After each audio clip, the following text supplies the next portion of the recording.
I saw her. I swear I saw her at 2:15 p.m. She waved at me. But the police say she was already dead at 1:45 p.m. So who did I wave at? March 3rd, 2017. A Friday afternoon. Spokane, Washington. A 41-year-old nurse named Diane Porter finishes her shift at Sacred Heart Hospital. She clocks out at 1:30 p.m. She tells a coworker she's going home to take a nap. She never arrives. Her husband, Greg Porter, reports her missing at 8 p.m. that night. He says he came home from work, found the house empty, and called police. That's normal. That's expected. That's not the mystery. The mystery is what happened between 1:30 p.m. and 8 p.m. Because when police reconstructed Diane's final hours, the timeline made no sense. And no one, not the husband, not the witnesses, not the forensic experts, could explain it. This timeline makes no sense, and no one can explain it. Diane Porter was a beloved nurse, 17 years in the ICU. Colleagues described her as punctual to a fault. Diane was the most predictable person I've ever met. If she said she'd be somewhere at a certain time, you could set your watch to her. Her husband, Greg, worked in construction. Their marriage was described as stable but distant. No known conflicts, no affairs, no secrets. On March 3rd, Diane clocked out at 1:30 p.m. Hospital security cameras show her walking to her car, alone. She gets in, she drives away. At 1:45 p.m., her phone sends its last ping from a cell tower near her home, 3 miles away. At 2:15 p.m., a neighbor named Carol Benson sees Diane, or someone who looks exactly like her. Carol waves, the woman waves back. I said, "Hi, Diane," and she smiled and waved. It was her. I've lived next to her for 11 years. I know her walk. I know her smile. It was her. At 2:30 p.m., another witness, a delivery driver named Marcus Cole. He says he saw Diane standing in her own driveway, looking at her phone, then walking toward her front door. 2 witnesses, 2 sightings, both within 15 minutes of each other. Here's the problem. The problem is this. Diane's phone stopped pinging at 1:45 p.m. Not 2:15, not 2:30, 1:45 p.m. So if 2 witnesses saw Diane at 2:15 p.m. and 2:30 p.m., where was her phone? Detective Laura Chen was assigned the case. She interviewed both witnesses separately. Their stories matched. Carol Benson was certain, Marcus Cole was certain. I asked Carol if she could have mistaken someone else for Diane. She got angry. She said, "I know my neighbor." I believed her. Then Detective Chen checked Diane's phone records again. The 1:45 p.m. ping was the last one. No calls, no texts, no location data after that. But here's the detail that broke the case open. Diane's smartwatch. She wore an Apple Watch every day. The watch tracked her heart rate, her steps, her location. The watch showed her heart rate elevated at 1:50 p.m. Then it stopped recording data at 1:52 p.m. The watch was removed or destroyed. 1:52 p.m. 7 minutes after her phone's last ping. 23 minutes before Carol Benson waved at her. So if Diane's watch stopped recording at 1:52 p.m., who waved at Carol Benson at 2:15 p.m.? Detective Chen expanded her search.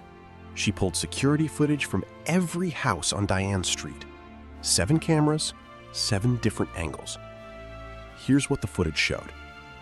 At 1:48 p.m., Diane's car pulls into her driveway. She gets out. She walks toward her front door. At 1:50 p.m., her front door opens. She goes inside. The door closes. At 2:10 p.m., a figure exits the house. Same blue sweater, same height, same walk. The figure walks to Diane's car, gets in, and drives away. At 2:15 p.m., Carol Benson waves at that figure. The figure waves back.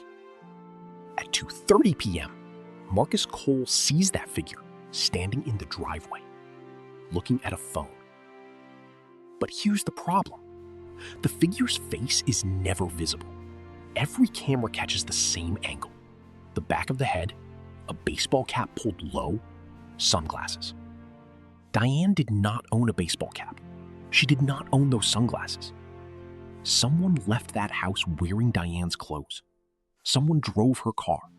Someone waved at her neighbor. But it wasn't Diane. Diane was already inside, or already gone. Police searched Diane's house on March 5th. They found no signs of forced entry, no blood, no struggle.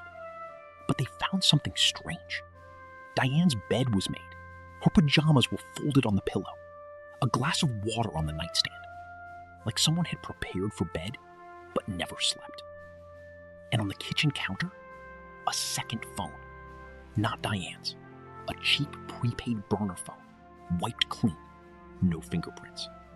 Detective Chen traced the purchase of that burner phone to a convenience store 5 miles from the Porter home.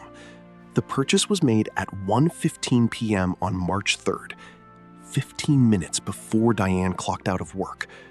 The store's security footage showed a person in a hoodie buying the phone, face obscured, cash payment. The timeline makes no sense. 1:30 p.m., Diane leaves work. 1:45 p.m., her phone pings near home. 1:48 p.m., her car enters the driveway. 1:50 p.m., she enters the house. 1:52 p.m., her watch stops recording. 2:10 p.m., a figure in her clothes leaves the house. 2:15 p.m., a neighbor waves at that figure. 8 p.m., Greg Porter reports her missing. Who was in that house between 1:50 p.m. and 2:10 p.m.? Who left wearing Diane's clothes? And where is Diane? Diane Porter has never been found. Greg Porter was questioned extensively. He had no alibi for the afternoon of March 3rd. He said he was at a job site, alone, from 1 p.m. to 6 p.m. No witnesses, no phone records, no security footage. But there was no evidence tying him to Diane's disappearance. No DNA, no confession, no body. The case remains open. The timeline remains unexplained. In 2021, a true crime podcast revisited the case. They interviewed Carol Benson again. Carol is now 74 years old. She still insists she waved at Diane. I know what I saw. I know her. But if that wasn't Diane, who was it? And why did they wave back? The podcast hired a forensic video analyst to review the security footage. The analyst concluded that the figure in the blue sweater was approximately 2 inches taller than Diane Porter. 2 inches. That's the difference between a wife and an imposter. The timeline makes no sense, and no one can explain it.